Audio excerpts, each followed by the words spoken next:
दोस्तों, एक स्टूडेंट ने मुझे कमेंट किया था। उनका कहना था कि सर जो प्लस माइनस वाले क्वेश्चंस होते हैं ना, जब ये मल्टीप्लाई होते हैं, डिवाइड होते हैं, तो सर हमें समझ में नहीं आता कि कहाँ पर हमें प्लस का साइन लगाना है और सर कहाँ पे हमें जो है माइनस का साइन लगाना है। सर इसमें हम बहुत ज़्यादा कंफ्यूज रहते हैं। सर प्लीज़ इसको जो है हमें बेसिक से समझा दीजिए। तो दोस्तों, आज की इस वीडियो में हम बिल्कुल इस टॉपिक को बिल्कुल बेसिक से समझेंगे। चलिए फ्रेंड्स, तो हम जो है बेसिक से समझते हैं। दोस्तों, आपको जो है ना ये 4 रूल पता होना चाहिए। देखिए, पहला नियम हमारा ये है ना कि यदि दो संख्याएं दोनों माइनस में है और वो एक दूसरे से मल्टीप्लाई हो रहा हो, तो दोस्तों हमारा जो आंसर आता है ना वो आता है प्लस में। मतलब कि ये जो दोनों माइनस वाली जो साइन है ये दोनों कट जाता है। पहला नियम आपको पता चल गया। अब दूसरा नियम ये है दोस्तों कि यदि कोई संख्या माइनस में है और वो प्लस वाली संख्या से मल्टीप्लाई हो रहा हो, तो हमारा जो आंसर आता है वो आता है माइनस में। ठीक है ना, साइन चेंज होकर माइनस में हो जाता है।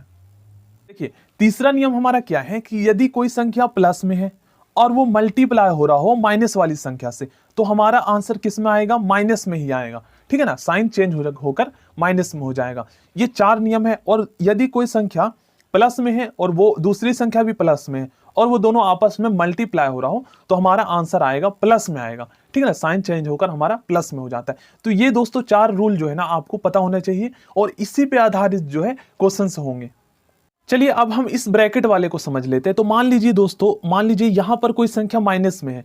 ठीक है ना, मान लीजिए यहां पर माइनस का साइन है और ब्रैकेट में मान लीजिए माइनस में 2 है। तो दोस्तों यहां पर आपको जो है ना एक चीज आपको पता होना चाहिए कि ब्रैकेट का मतलब होता है मल्टीप्लाई। जब हम ब्रैकेट हटाएंगे ना, तो इसका मतलब यह है कि माइनस वाली संख्या जो है इस माइनस वाली संख्या 2 से जो है मल्टीप्लाई हो जाएगा। तो अभी दोस्तों मैंने आपको बताया कि जब माइनस में कोई संख्या हो और वो दूसरी संख्या भी अगर हम माइनस में हो, तो जब वो मल्टीप्लाई होता है तो हमारा आंसर किस में आता है? प्लस में आता है, क्योंकि ये दोनों एक दूसरे से कट जाता है। तो ब्रैकेट वाला नियम आपको पता चल गया। अब देखिए, ब्रैकेट में सेकंड नियम क्या कहता है। यदि कोई संख्या माइनस में है और दूसरी संख्या जो है ना वो प्लस में है और ये इस तरीके से है, तो इसका मतलब वही है जो मैंने आपको बताया था कि माइनस में कोई संख्या और ये दूसरी संख्या है वो प्लस में, और वो आपस में एक दूसरे से मल्टीप्लाई हो रहा हो, तो हमारा आंसर किस में आएगा? माइनस में आएगा। अब देखिए, थर्ड नियम क्या कहता है कि मान लीजिए कोई संख्या प्लस में है और दूसरी जो संख्या है वो माइनस में है। तो यहां पर भी वही नियम हो गया ना जो मैंने आपको बताया था कि मान लीजिए कोई संख्या प्लस में है और वो मल्टीप्लाई हो रहा है माइनस वाली संख्या से, तो हमारा जो आंसर आता है वो माइनस में आता है ना, माइनस में।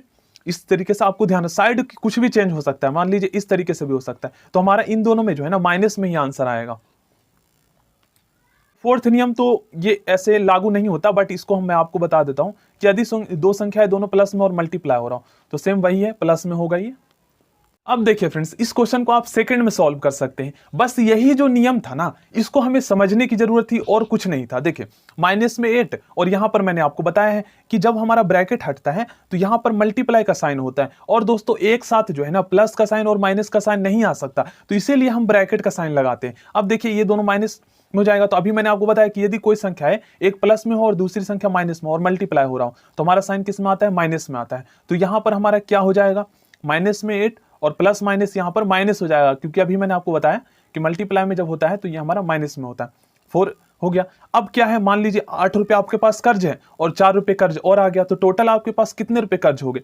12 रुपीज जो है आपके पास कर्ज हो गया। इस तरीके से आपको समझकर सॉल्व करना है। तो हमारा आंसर आ गया माइनस में 12। और बहुत सारे स्टूडेंट पता है क्या करते हैं, वो क्या करते हैं कि माइनस में 8 है और माइनस में 4 है, तो वो याद कर लेते हैं एक नियम कि माइनस माइनस तो प्लस होता है, तो प्लस में हमारा आंसर हो गया 12। बट दोस्तों आपको जो है ना थोड़ा मैं आपको बेसिक से समझाने के लिए, जो आप जो है ना लाइफ टाइम तक याद रख सकते हैं, कभी नहीं भूलेंगे। आप क्या कीजिएगा कि जो माइनस में जो नंबर हो ना उसको आप मान लीजिएगा कि मेरे पास कर्ज है। अब मान लीजिए 8 रुपए आपके पास कर्ज है और 4 रुपए और आ गए, तो टोटल कर्ज कितने रुपए हो गए आपके पास? टोटल 12 रुपीज हो गए ना आपके पास कर्ज। ऐसा तो है नहीं कि आपके पास प्लस में 12 हुए, नहीं ना, क्योंकि माइनस वाली जो संख्या है उसको आपको कर्ज मान लेना है। तो -8 और माइनस में 4 कितने हो गए? माइनस में 12 हो गए। इस तरीके से अगर आप क्वेश्चंस को सॉल्व करेंगे ना, तो आपको कंफ्यूजन भी नहीं रहेगा कि हमें कौन सा साइन लगाना है। अब जैसे मान लीजिए इस तरीके से एक क्वेश्चन आ गया, तो इसको कैसे करेंगे? आपके पास 12 रुपए कर्ज में है, माइनस वाली जो संख्या है उसको मान लीजिए कर्ज में है, और 4 रुपए आपके पास है, तो 4 रुपए जब आप पे कर देंगे, ठीक है ना, तो आपको कितने रुपए और रह जाएंगे? कर्ज में आपके पास 8 रुपए और रह जाएंगे जो देना है अभी आपको, तो ये कर्ज में। इस तरीके से आप समझ रहे थे। मान लीजिए आपके पास माइनस में 20 और आपके पास मान लीजिए प्लस में 10 रुपीज है, और तो यहां पर क्या है, 10 रुपए आप दे देंगे, तो 10 रुपए और देने के लिए रह जाएगा, तो ये माइनस में रहेगा क्योंकि अभी कर्ज है चुकाना आपको, तो वो माइनस में रहेगा। इस तरीके से भी समझ सकते हैं। अब देखिए इस क्वेश्चन को भी आप बिल्कुल मतलब 2 से 3 सेकंड में सॉल्व कर सकते हैं, क्योंकि दोस्तों बस वो जो 4 नियम जो मैंने आपको बताया ना, बस उसको समझने की देर थी बस। अब क्या है यहाँ पर देखिए माइनस में 8, और मैंने आपको बताया यदि दो संख्याएं मल्टीप्लाई में, सॉरी दो संख्याएं माइनस में और आपस में मल्टीप्लाई हो रहा हो, तो यहाँ माइनस माइनस कट जाता है और हमारा आंसर आता है प्लस में। तो माइनस में 8 और ये इसको सॉल्व करेंगे तो हमारा प्लस में 4 हो जाएगा ना। तो हमारा आंसर किस में आएगा, माइनस में 4 आएगा। क्यों? क्योंकि देखिए यहाँ पर आपको मैं समझाता हूँ, माइनस में 8 और यहाँ पर हमारा प्लस हो गया कटने के बाद 4, तो 8 रुपये कर्ज है और प्लस 4 रुपये आपके पास है, तो आप 4 रुपीज पे कर देंगे, उधार चुका देंगे, तो आपके पास कितने रुपए और कर्ज रह जाएंगे जो देना है अभी, -4 रुपये। तो ये 4 रुपये कर्ज में है, तो माइनस का साइन आएगा। देखिए फ्रेंड्स इस क्वेश्चन को सॉल्व करते हैं, इसके बाद हम मल्टीप्लाई वाले क्वेश्चंस को सॉल्व करेंगे। तो सेम वैसे ही अभी मैंने आपको बताया कि मान लीजिए, देखिए यहाँ पर आपको कैसे करना है, मान लीजिए दो संख्याएं हैं और वो आपस में मल्टीप्लाई हो रहा हो, तो हमारा किस में आंसर आएगा, माइनस में आएगा ना। प्लस में दो संख्या, तो यहाँ पर हमारा माइनस में 24 हो जाएगा। 39 माइनस में 24 माइनस में 15। अब दोस्तों इसको कैसे सॉल्व करना है, तो सबसे पहले आप टोटल कर लीजिए आपके पास कितने रुपए कर्ज है। तो जो माइनस में संख्या होगी ना उसको मान लेना आपके पास कर्ज है, और जो प्लस में है वो आपके पास जमा है। तो इस तरीके से आप सॉल्व कर सकते हैं। देखिए तो इसका राइट आंसर क्या आएगा, 0 आएगा, क्योंकि दोस्तों आपके पास 39 रुपीज है और 39 रुपीज आपके पास कर्ज है। जब आप कर्ज चुका देंगे, मान लीजिए 39 रुपीज की कोई चीज खरीद ली और आपके पास 39 रुपीज है, तो जब आप उन्हें चुका देंगे, आप दे देंगे उन्हें पैसे, तो आपके पास कितने रुपए बचे, 0 रुपए। तो इसका आंसर 0 आएगा। देखिए फ्रेंड्स इस क्वेश्चन को हम कैसे सॉल्व करेंगे, तो यहाँ पर हमारा क्या हो जाएगा, माइनस माइनस यहाँ पे कट जाएगा क्योंकि मल्टीप्लाई हो रहा है, और यहाँ पर प्लस माइनस माइनस में होगा, माइनस आ जाएगा, तो माइनस में 52 और प्लस में 36। अब दोस्तों इसको कैसे करना है, तो सबसे पहले आपके पास कितने रुपए कर्ज है वो देखिए, और कितने रुपए आपके पास जमा है। तो आपके पास 72 रुपीज यहाँ पर आपके हो गए जमा, है ना, आपके पास है, और 52 रुपीज आपके पास कर्ज है। जब आप इन्हें पे कर देंगे पैसे, तो आपके पास जो है 20 रुपीज बच जाएंगे, तो ये प्लस में होंगे। और अगर नहीं बचेंगे, मतलब और कर्ज में देने के लिए रह जाता, तो वो माइनस में हो जाता। देखिए फ्रेंड्स इस क्वेश्चन को अब हम सॉल्व करते हैं। तो सेम दोस्तों ये वैसा ही है जैसे अभी मैंने आपको बताया था कि जब दो संख्याएं अगर दोनों माइनस में और मल्टीप्लाई होता है तो आंसर किस में आता है, प्लस में आता है। तो वैसे ही ये देखिए 3 ये प्लस में है और ये मल्टीप्लाई हो रहा है माइनस में किसी संख्या से हो रहा है ना। और आपको पता है दोस्तों एक साथ हम मल्टीप्लाई या प्लस माइनस का साइन को नहीं लिखते, तो इसलिए हम क्या करते हैं, ब्रैकेट का साइन लगा देते हैं। अब यहां पर आप देखेंगे तो मल्टीप्लाई हो रहा है और एक संख्या हमारा प्लस में है ना, क्योंकि यहां पर 3 के पास प्लस छुपा हुआ है, लिखते नहीं है, तो 3 जो है यहां पर हमारा प्लस में है।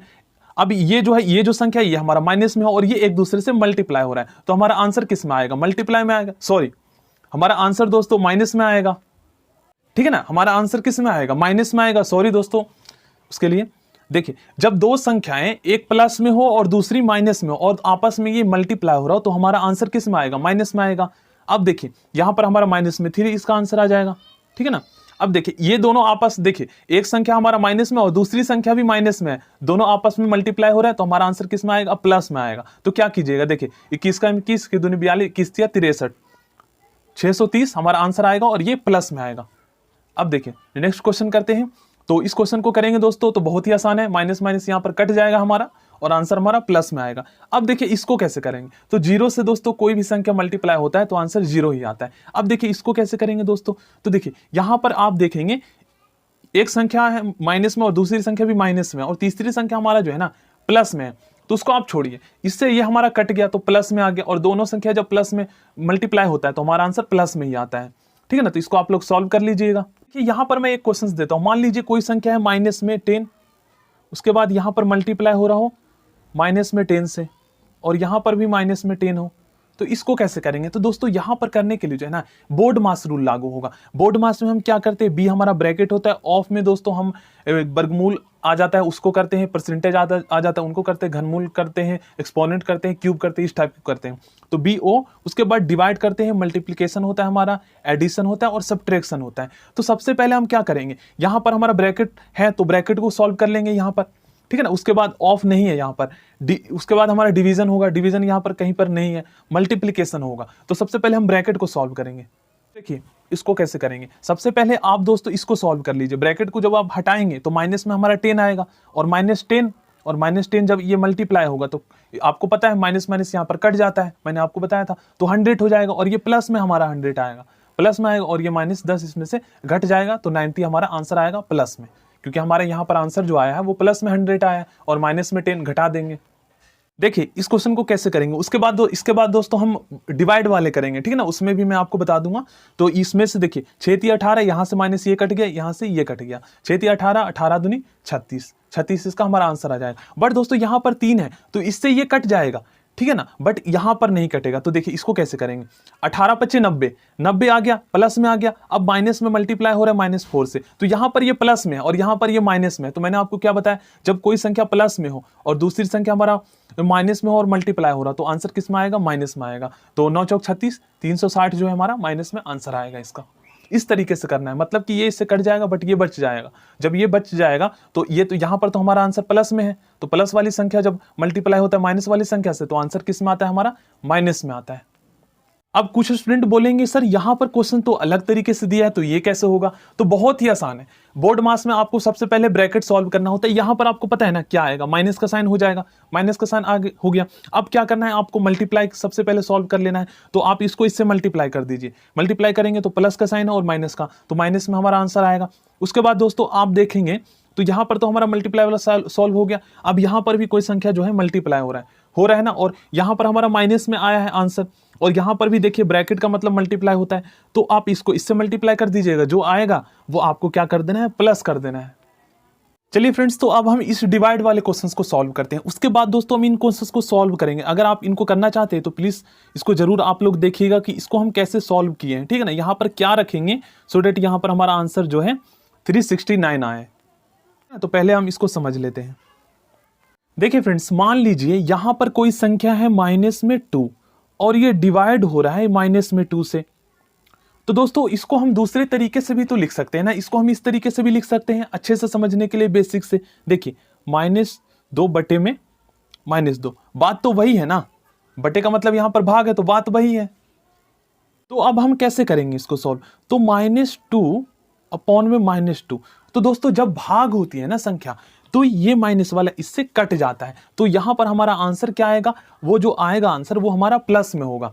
2 से 2 बन जा 2, तो एक जो हमारा आंसर आएगा ये प्लस में होगा। अब मान लीजिए दोस्तों यहां पर कोई संख्या माइनस में है और ये डिवाइड हो रहा है प्लस में 2 संख्या से। ऐसे यहां पर प्लस छुपा हुआ होता है, लिखने की जरूरत नहीं है, बट मैं आपको बेसिक से समझाने के लिए लिख देता हूं। तो देखिए इसको हम इस तरीके से लिख सकते हैं ना। तो दोस्तों जब कोई संख्या माइनस वाली संख्या जब कोई प्लस वाली संख्या से डिवाइड हो रहा हो तो इसका भी आंसर जो है ना हमारा माइनस में आएगा, और अगर यहां पर प्लस होता और माइनस वाली संख्या से डिवाइड होता तो इसका भी आंसर हमारा माइनस ही आता। मतलब वही है, यहां पर बस ध्यान में रखना है कि मान लीजिए यदि कोई संख्या माइनस में है और वो डिवाइड हो रहा है प्लस वाली संख्या से तो हमारा आंसर किस में आएगा, माइनस में आएगा। यदि कोई संख्या यहाँ पर प्लस में है और वो डिवाइड हो रहा है माइनस वाली संख्या से तो यहाँ पर हमारा आंसर आएगा माइनस में। ये आपको पता हो गया। अब मान लीजिए यहाँ पर कोई संख्या माइनस में है और वो डिवाइड हो रहा है माइनस वाली संख्या से, तो यहाँ पर हमारा आंसर इससे ये कट जाता है, प्लस में आ जाएगा। और अगर प्लस वाली संख्या प्लस से डिवाइड होगा तो ये तो आपको पता ही है, प्लस ही आता है। तो देखिए इस क्वेश्चन को तो आप लोग कर लेंगे, -30 अपॉन में 10, तो इसका आंसर आ जाएगा हमारा -3। बट दोस्तों इसमें आप बोलेंगे सर इसमें कैसे होगा, यहाँ पर तो +1 है। तो यहाँ पर हम बोर्ड मास